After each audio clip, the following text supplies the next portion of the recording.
उल्लास प्रवेशिका भाग 4।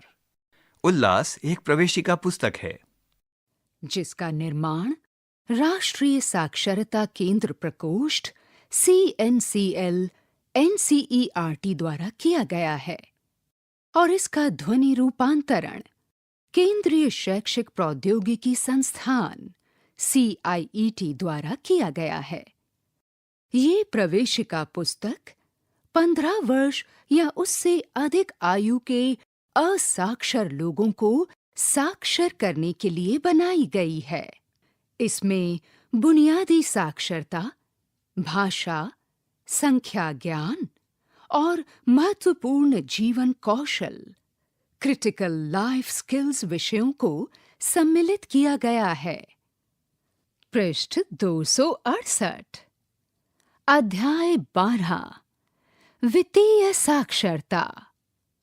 हम सीखेंगे बैंक खाता खुलवाने संबंधित जानकारी का उपयोग करना, बैंक संबंधित फॉर्म पढ़ना, समझना और भरना, चेक, जमा पर्ची, नकद, नकद निकासी पर्ची।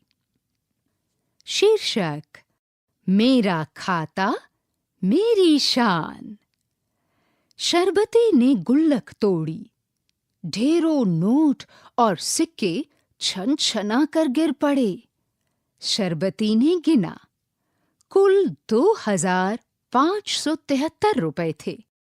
ये पैसे उसने बड़े जतन से जोड़े थे। अब सवाल था इनकी संभाल का। सलाह लेने वह लाजू के पास गई। लाजू और शरबती पक्की सहेलियां हैं। लाजू ने सुझाया, बैंक में जमा कर दो या डाक घर में खाता खुलवा लो। शरबती भड़की, बैंक के 2500 चक्कर लगा चुकी हूं, किसी ने घास न डाली। लाजू, अब ऐसा नहीं है। काफी बहस हुई। आखिर शरबती मानी। दोनों सहेलियां बैंक पहुंची। वहां बोर्ड लगा था, प्रधानमंत्री जन धन योजना, मेरा खाता भाग्य विधाता। बोर्ड पढ़कर दोनों मुस्कुराई। वहां और भी जानकारी मिली। खाता जन धन योजना के तहत खुलेगा। शुरुआती राशि के बिना खाता खुलेगा। साथ ही लोन की सुविधा मिलेगी। दुर्घटना बीमा भी हो जाएगा और समय समय पर सरकार द्वारा दी जाने वाली आर्थिक सहायता भी सीधे बैंक खाते में ही जमा होगी। इस पृष्ठ पर मध्य भाग में बाईं ओर लिखा है, प्रधानमंत्री जन धन योजना, जो कि एक गोल में लिखा है। गोल के निचले भाग में लिखा है, मेरा खाता भाग्य विधाता, और गोल के मध्य में भारतीय रुपए का चिन्ह बना है। पृष्ठ के मध्य भाग में एक गोल लोगो बना है, जिसके ऊपरी भाग में लिखा है, प्रधानमंत्री जन धन योजना। इस गोल लोगो के निचले भाग में लिखा है, मेरा खाता भाग्य विधाता। गोल के अंदर रंग बिरंगी आकृतियों के बीच लिखा है, रुपए। पृष्ठ 269। दोनों हैरान थीं और खुश भी। वे जानती थीं कि बैंक में धन सुरक्षित है, ब्याज भी मिलेगा, लेकिन इतने ढेरों लाभ! वाह, क्या बात है! अब लाजू और शरबती भी क्यों ना खाता खुलवाती। अब लाजू और शरबती भी क्यों ना खाता खुलवाती। दोनों ने बचत खाता खुलवाने के लिए फॉर्म भरकर जमा किया। शरबती ने मतदाता पहचान पत्र और आधार कार्ड की कॉपी लगाई जिसमें उसके निवास स्थान का पूरा पता लिखा था। लाजू का रुपए कार्ड खो गया था। उसने सरपंच से पत्र लिखवा लिया।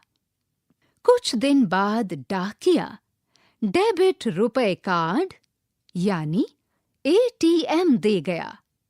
रुपए कार्ड से वे किसी भी बैंक के एटीएम मशीन से पैसे निकाल सकती थीं। पैसे निकाल सकती थीं। रुपए कार्ड पाकर दोनों खुश थीं। लाजू बोली, हमारा तो रुतबा ही बढ़ गया। हमारा तो रुतबा ही बढ़ गया। अब हम भी खाताधारी हैं। मेरा खाता, मेरी शान। लेखक निशात फारूक। पृष्ठ के निचले भाग में एक चौकोर खाना बना हुआ है जिसके अंदर बैंक में खाता खोलने की गतिविधियों के बारे में जानकारी दी गई है। बैंक में खाता खोलें, साहूकार से छुटकारा मिलेगा। खाता खोलना हुआ बेहद आसान। छोटा सा फॉर्म भरें, साथ में कोई पहचान दस्तावेज लगाएं। यदि पहले से खाता खुला है तो वह जन धन योजना से जुड़ सकता है। पृष्ठ 270। सही कथनों को मिलाकर वाक्यों को पूरा कीजिए। यहाँ पर 2 तालिकाएं हैं। पहली तालिका में लिखा है बैंक में खाता, बैंक में धन। खाता बिना शुरुआती, डाकिया रुपए कार्ड और फॉर्म के साथ। और दूसरी तालिका में लिखा है पहचान पत्र की कॉपी लगानी है। राशि के खुलेगा, दे गया, खोलना हुआ आसान, सुरक्षित रहता है। अब इन दोनों तालिकाओं में सही कथनों को मिलाकर वाक्यों को पूरा कीजिए। अब इन दोनों तालिकाओं में रेखा खींचकर सही कथनों को मिलाकर वाक्य पूरे कीजिए। पढ़िए, बताइए और लिखिए। प्रश्न 1। लाजू ने शरबती को पैसा जमा कराने के लिए क्या सुझाव दिया? दिए गए रिक्त स्थान में अपना उत्तर लिखिए। प्रश्न 2। क्या आपका भी बैंक में बचत खाता है? अपने बैंक का नाम लिखिए। यहाँ दिए गए रिक्त स्थान में आपको अपने बैंक का नाम लिखकर ये भी बताना है कि आपका बचत खाता बैंक में खुला हुआ है या नहीं। प्रश्न 3। क्या आपको कभी बैंक या डाकघर में पैसे के लेन देन में किसी तरह की परेशानी का सामना करना पड़ा है? रिक्त स्थान में अपना उत्तर भरिए। पृष्ठ 271। सही शब्द से वाक्य पूरे कीजिए। 1। खाता रिक्त स्थान में या रिक्त स्थान में खोलना चाहिए। 2। अपनी रिक्त स्थान के हिसाब से खर्च करना चाहिए। 3। जमा राशि पर रिक्त स्थान मिलता है। 4। बैंक में खाता खोलने के लिए रिक्त स्थान और रिक्त स्थान की जरूरत होती है। दिया गया फॉर्म भरिए। इस पृष्ठ पर एक बड़ा चौकोर खाना बना हुआ है जिसके अंदर लिखा है नाम, आयु, लिंग, पता, वार्षिक आय और मोबाइल नंबर। इन सब शीर्षकों के सामने रिक्त स्थान दिए गए हैं, जिन्हें आपने सही जानकारी से भरना है।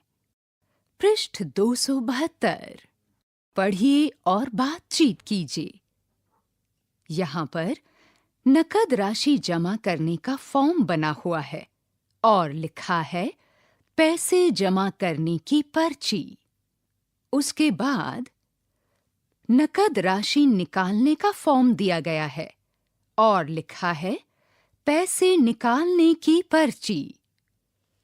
फिर पृष्ठ में सबसे निचले भाग में 2 चित्र हैं।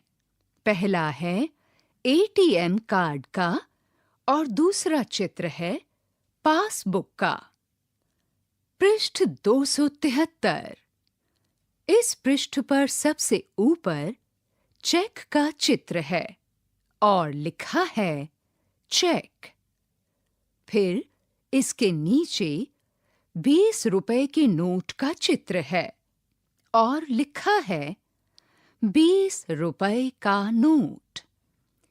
इस पृष्ठ के निचले भाग में एक चित्र बना है जिसमें 2 महिलाएं एटीएम मशीन को संचालित कर रही हैं और लिखा है एटीएम मशीन। पृष्ठ 274। बैंक खाते से स्वयं रुपए निकालने अथवा किसी अन्य को भुगतान करने के लिए चेक का उपयोग किया जा सकता है। चित्र को समझकर चेक भरने का अभ्यास कीजिए। यहाँ पर एक चेक का चित्र बनाया हुआ है, जिसमें सबसे ऊपर प्राप्तकर्ता का नाम, यदि किसी दूसरे व्यक्ति को पैसा देना है, वो लिखना है। सबसे ऊपर दाईं ओर चेक में रकम भरने की तिथि लिखनी है, यानी जिस दिन आप चेक से नकद का लेन-देन कर रहे हैं, उस दिन की तिथि। फिर मध्य में आपको धनराशि शब्दों में लिखनी है। चेक में मध्य में दाईं ओर आपको वही धनराशि अंकों में लिखनी है। चेक की बाईं तरफ सबसे नीचे आपके बैंक द्वारा दी गई खाता संख्या लिखी होती है और चेक के सबसे अंतिम छोर पर चेक संख्या दी जाती है।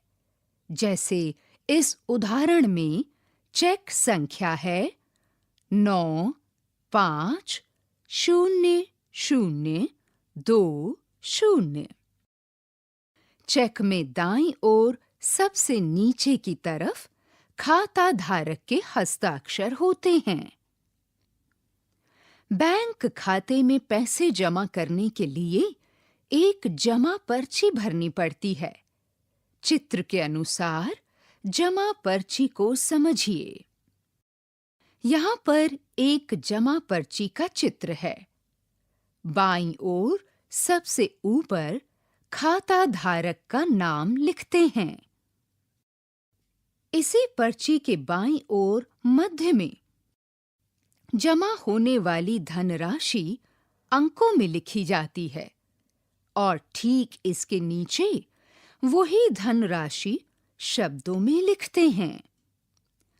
इस जमा पर्ची के दाईं ओर इस जमा पर्ची को एक बिंदु वाली रेखा से अलग किया जा सकता है, जबकि इसी जमा पर्ची के दाईं ओर सबसे ऊपर लिखते हैं आपकी बैंक की शाखा,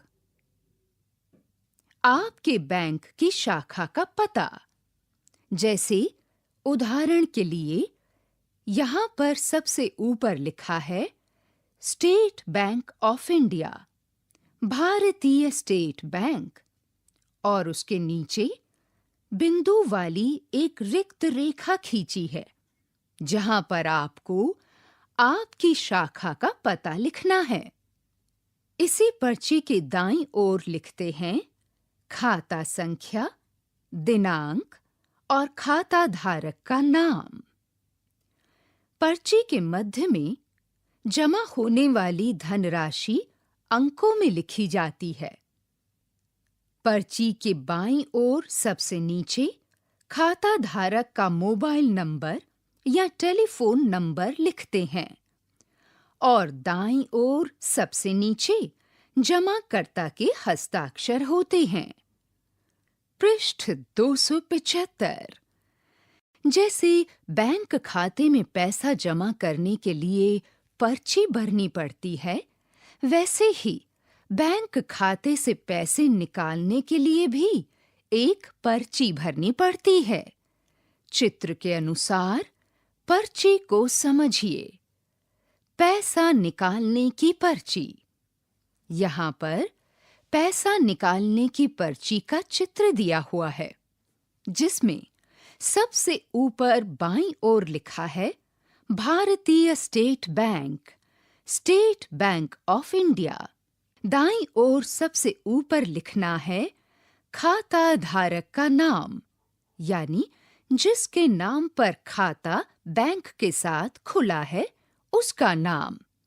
फिर जिस दिन आप नकद राशि निकाल रहे हैं, उस दिन की तिथि या वो दिनांक सबसे ऊपर पर्ची के दाईं ओर लिखनी है। ठीक इसके नीचे खाता संख्या लिखनी है, वो भी अंकों में, और इसके नीचे जितनी नकद राशि निकाली जानी है, वो धनराशि शब्दों में लिखनी होती है। इसके बाद जितनी धनराशि निकाली जानी है, उसका विवरण शब्दों में किया जाता है। पर्ची के मध्य भाग में वही धनराशि आपको अंकों में लिखनी होती है। इसी पर्ची के बाईं ओर सबसे नीचे अपना मोबाइल नंबर अथवा टेलीफोन नंबर लिखते हैं और पर्ची के दाईं ओर नीचे की तरफ जमाकर्ता के हस्ताक्षर होते हैं। रवि को 7300 रुपए का चेक रुबीना को देना है। चेक भरने में रवि की मदद कीजिए। यहाँ पर भारतीय स्टेट बैंक ऑफ इंडिया का एक चेक का चित्र दिया हुआ है, जिसमें चेक नंबर साफ-साफ नजर आ रहा है और आपको इस चेक में 7300 रुपए की धनराशि का विवरण देकर ऊपर पे के आगे रिक्त स्थान में रुबीना का नाम लिखते हुए सबसे नीचे दाईं ओर अपने हस्ताक्षर करके भरना है। पृष्ठ 276। जॉन को बैंक में 1700 रुपए जमा करने हैं। पैसे जमा करने की पर्ची भरने में जॉन की मदद कीजिए। यहाँ पर पैसे जमा करने की पर्ची का एक चित्र है और लिखा है पैसे जमा करने की पर्ची। इस पर्ची पर दिए गए रिक्त स्थानों को सही अंकों या सही शब्दों से भरें ताकि जॉन की मदद हो सके। लाजू को बैंक से 2000 रुपए निकालने हैं। पैसे निकालने की पर्ची भरने में लाजू की मदद कीजिए। यहाँ पर पैसे निकालने की पर्ची का चित्र दिया गया है और लिखा है पैसे निकालने की पर्ची। दिए गए रिक्त स्थानों में सही अंक और सही शब्द भरें। सही धनराशि के अंक और शब्द भरकर लाजू की 2000 रुपए निकालने में मदद कीजिए। पृष्ठ 277। शरबती की पड़ोसी लाजू उससे पूछती है कि बैंक में खाता खोलने से क्या फायदा है। शरबती: बैंक खाते के कुछ फायदे हैं, जैसे हम अपनी बचत को सुरक्षित रूप से जमा रख सकते हैं। जमा राशि पर ब्याज मिलता है। जरूरत पड़ने पर बैंक जाकर या एटीएम से जमा राशि निकाल सकते हैं। इंटरनेट के माध्यम से बिना पैसे निकाले लेन देन कर सकते हैं। इंटरनेट के माध्यम से बिल भर सकते हैं। रेलगाड़ी के टिकट भी खरीद सकते हैं। लाजू, कितने पैसे जमा किए और कितने निकाले, ये सब हिसाब कैसे रखते हैं? शरबती, वैसे तो मैं एक डायरी में लिख लेती हूँ, पर बैंक हमें एक पासबुक देता है जिसमें बैंक ही हिसाब दर्ज कर देता है। यहाँ पर पृष्ठ के मध्य भाग में बाईं ओर शरबती की डायरी बैंक का हिसाब एक चौकोर खाने में दिया गया है, जिसके अंदर लिखा है 15 फरवरी जमा किए 2000 रुपए, 18 फरवरी निकाले 500 रुपए, बचे 1500 रुपए, 4 मार्च को 1000 रुपए जमा किए, कुल हुए 2500 रुपए। 11 मार्च को निकाले 600 रुपए, बचे 1900 रुपए। 17 मार्च को निकाले 700 रुपए, तो कुल रुपए कितने बचे? 1200 रुपए। इसी पृष्ठ पर ऊपर दाईं ओर एक चित्र बना है जिसमें 2 पुरुष आपस में फोन द्वारा वार्तालाप कर रहे हैं। पहला पुरुष कहता है, आपका एटीएम कार्ड बंद हो गया है, हम इसे ठीक कर देंगे। अपना कार्ड नंबर और पिन बताइए। आप ऐसी स्थिति में क्या करेंगे? शरबती की पासबुक। यहाँ पर एक तालिका दी हुई है जिसके 5 भाग हैं। पहले भाग में लिखा है दिनांक, दूसरे भाग में लिखा है विवरण, तीसरे में लिखा है जमा राशि और चौथे में लिखा है निकासी। 5वें भाग में लिखा है शेष। 15/2/2022 को नकद राशि 2000 जमा की गई। निकासी रिक्त स्थान, तो शेष राशि बची 2000। 18/2/2022 को नकद राशि 500 रुपए निकासी हुई। जमा राशि रिक्त स्थान, तो शेष बचे 1500 रुपए। 4/3/2022 को नकद राशि 1000 जमा की गई। निकासी रिक्त स्थान, तो शेष रुपए बचे 2500।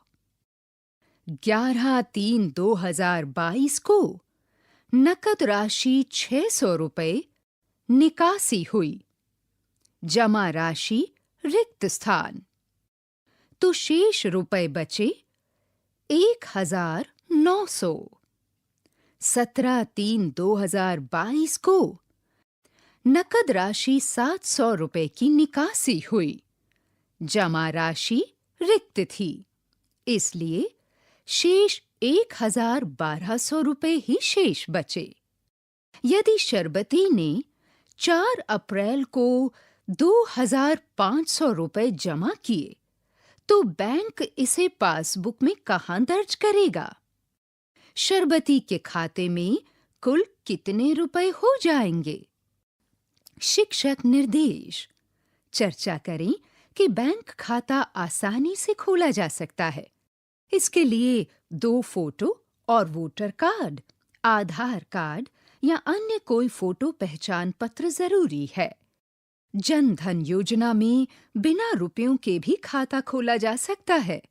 इस प्रकार अन्य राशि जमा करने एवं निकालने पर पासबुक में राशि दर्ज होने की स्थिति तथा शेष राशि पता करने के लिए और प्रश्न पूछें और उन पर चर्चा करें।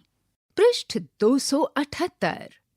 एटीएम कार्ड की संक्षिप्त जानकारी।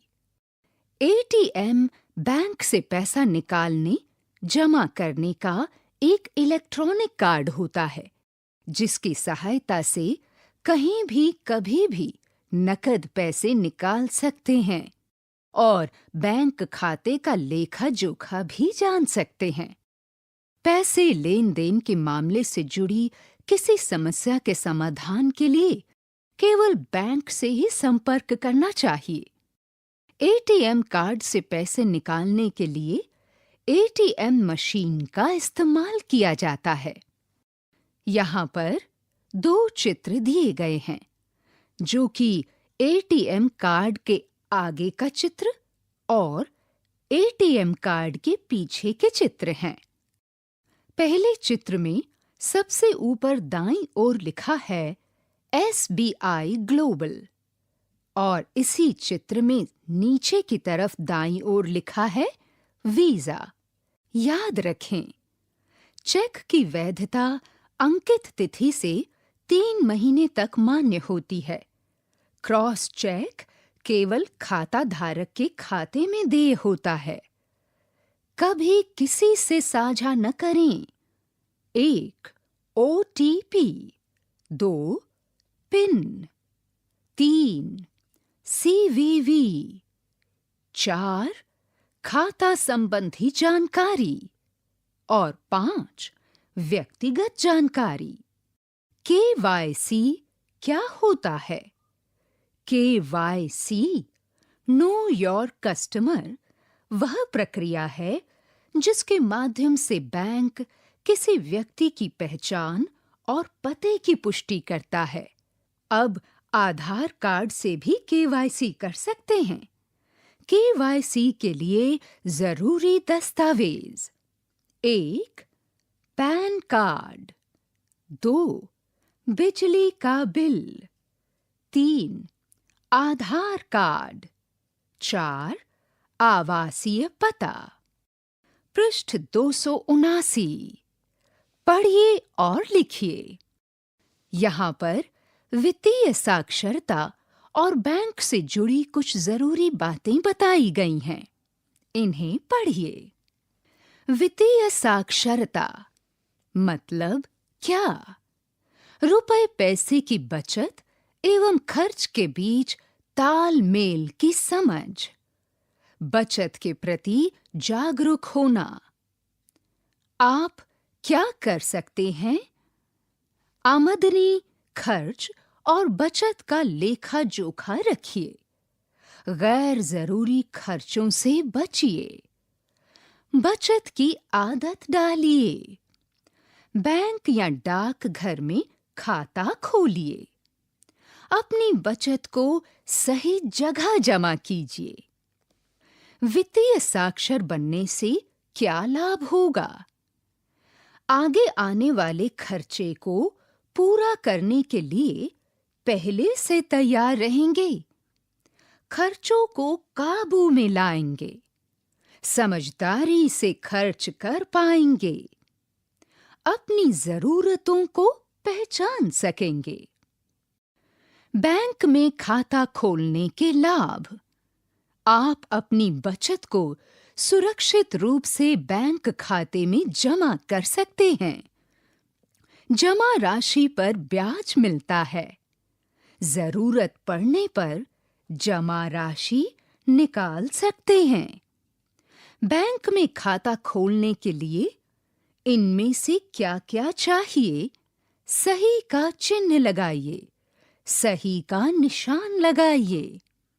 Photo, Aadhaar card, PAN card, voter ID card. Bank में खाता खुल जाने पर आपको बैंक से क्या-क्या मिलेगा? फोटो, रिक्त स्थान, आधार कार्ड, रिक्त स्थान, पैन कार्ड, रिक्त स्थान, वोटर आईडी कार्ड, रिक्त स्थान। बैंक में खाता खुल जाने पर आपको बैंक से क्या-क्या मिलेगा? चेक बुक, रिक्त स्थान, पासबुक, रिक्त स्थान। डेबिट रुपए कार्ड यानी एटीएम कार्ड। रिक्त स्थान। बैंक में खाता खुल जाने पर आपको इनमें से क्या-क्या मिलेगा, उसके सामने दिए गए रिक्त स्थान में सही का निशान लगाकर चिन्हित करें। पृष्ठ 280। भीम ऐप। भीम। भीम ऐप भीम पैसों के लेन देन का मोबाइल ऐप है।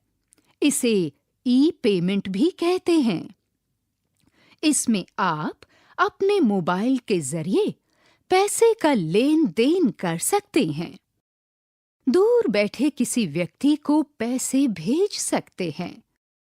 बच्चों के स्कूल की फीस दे सकते हैं। बिजली के बिल का भुगतान कर सकते हैं। किराने की दुकान वाले को पैसा दे सकते हैं। लोन का भुगतान कर सकते हैं।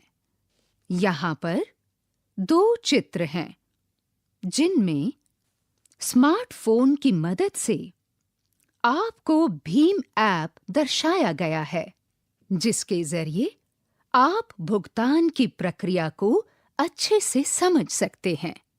सबसे पहले आपको अपने मोबाइल में भीम ऐप को डाउनलोड और इंस्टॉल करना होगा। इसमें आप हिंदी के साथ-साथ 12 भारतीय भाषाओं में भी काम कर सकते हैं। इस ऐप में आप भारतीय स्टेट बैंक के साथ दूसरे लगभग 30 भारतीय बैंक खातों का इस्तेमाल कर सकते हैं। यहाँ पर मोबाइल फोन के चित्र पर स्क्रीन पर लिखा है वेलकम टू भीम और इसके माध्यम से यहाँ पर भीम ऐप को डाउनलोड करने और इंस्टॉल करने की प्रक्रिया समझाई गई है और लिखा है स्रोत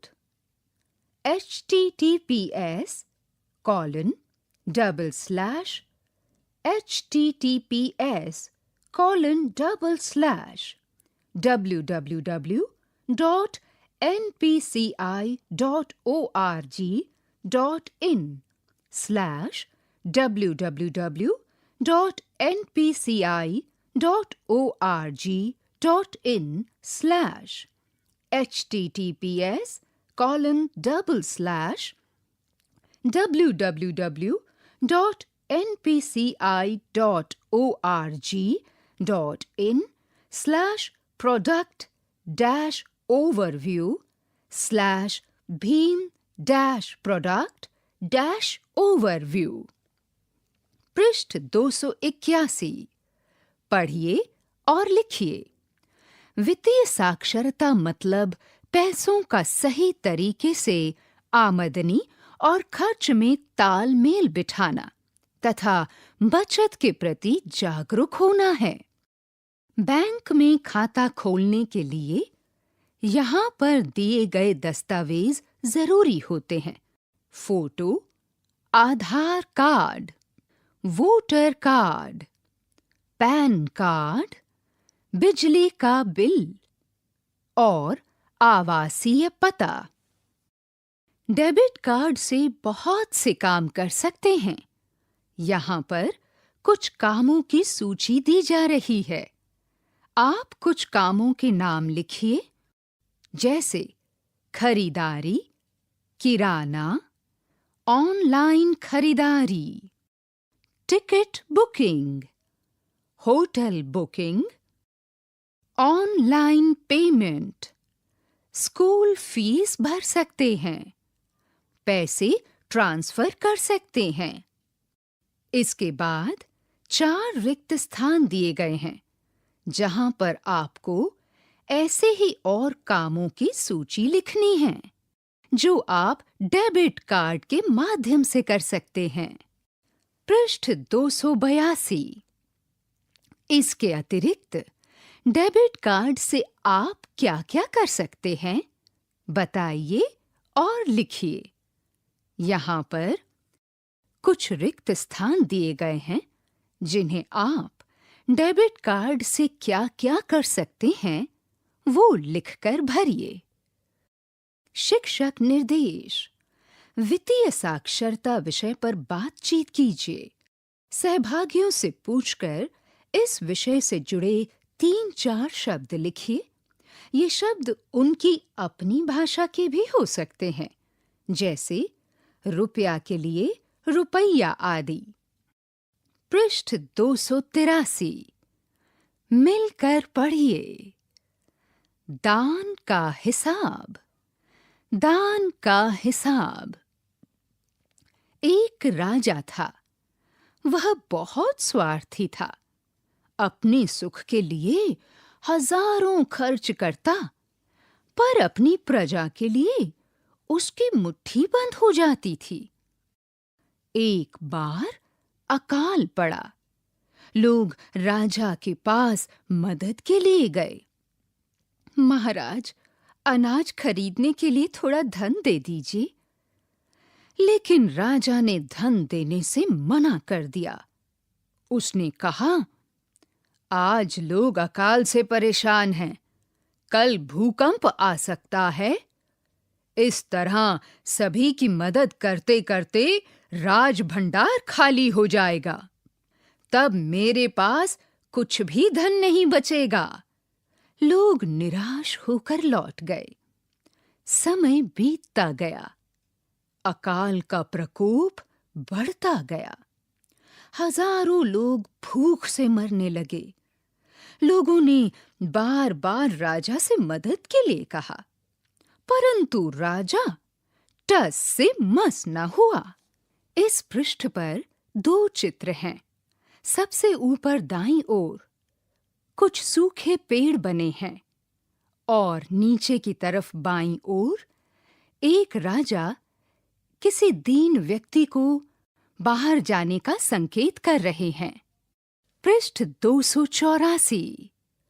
कुछ दिन बाद एक सन्यासी राजसभा में आया।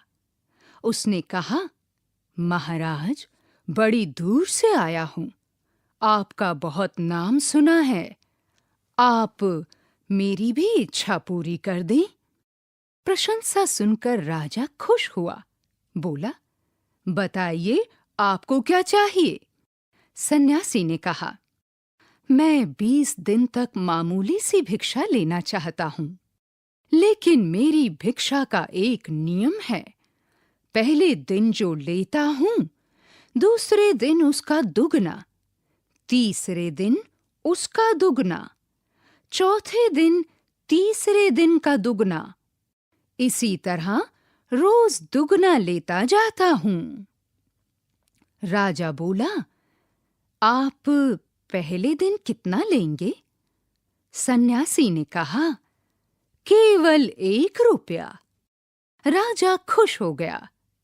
उसने आदेश दिया, राजकोष से सन्यासी के कहे अनुसार भिक्षा दी जाए। 15 दिन बीत गए तो राज भंडारी चौंका। दान में बहुत धन निकला जा रहा था। उसने हिसाब लगाया कि 20 दिन में 10,48,575 रुपए देने होंगे। उसने यह हिसाब राजा को बताया। हिसाब देखकर राजा बेहोश हो गया।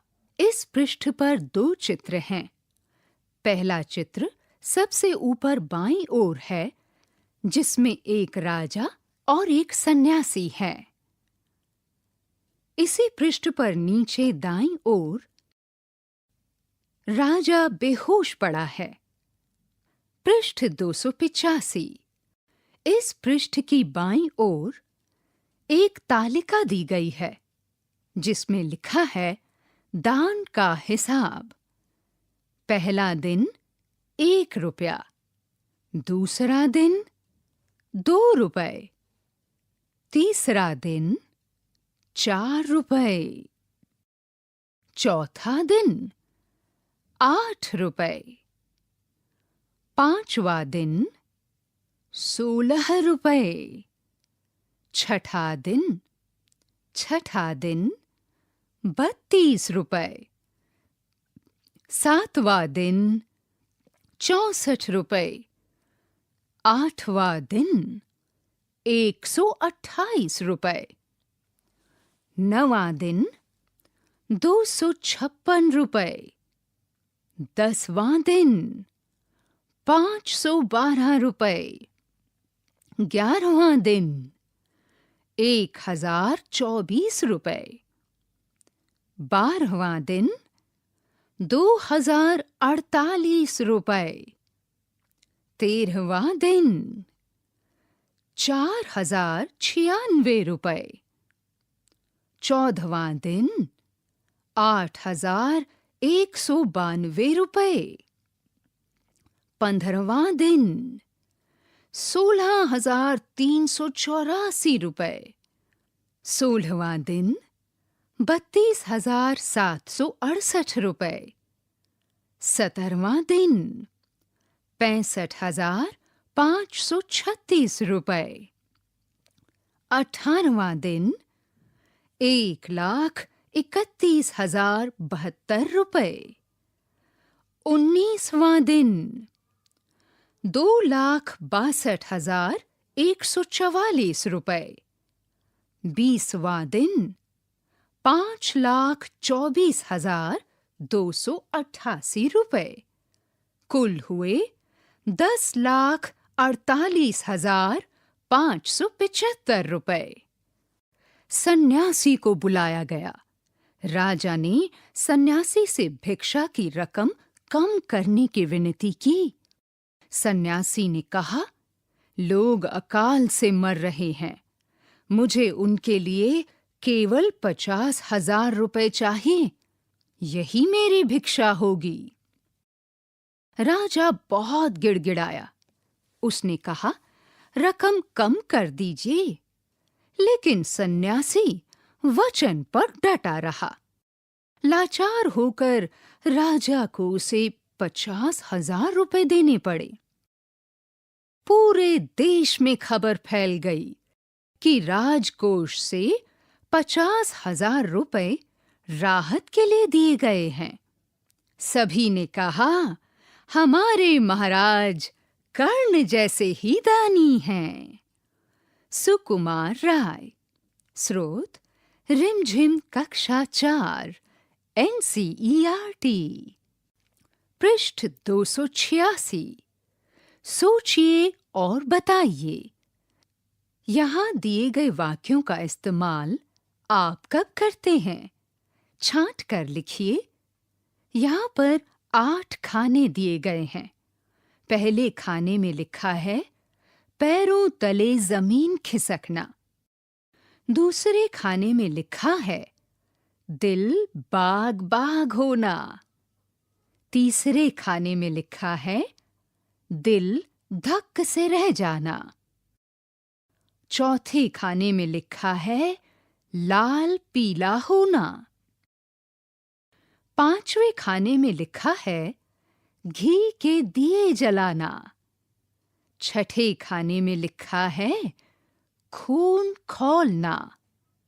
सातवें खाने में लिखा है गदगद होना।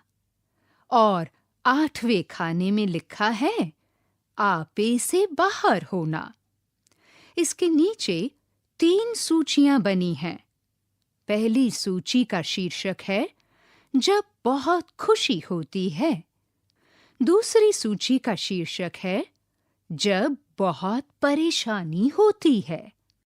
और तीसरी सूची का शीर्षक है जब बहुत गुस्सा आता है। तीनों शीर्षकों के नीचे कुछ रिक्त स्थान हैं जिन्हें आपने भरना है। पृष्ठ 287। टिप्पणी। इसके नीचे बाकी स्थान रिक्त है जिसे आपने भरना है।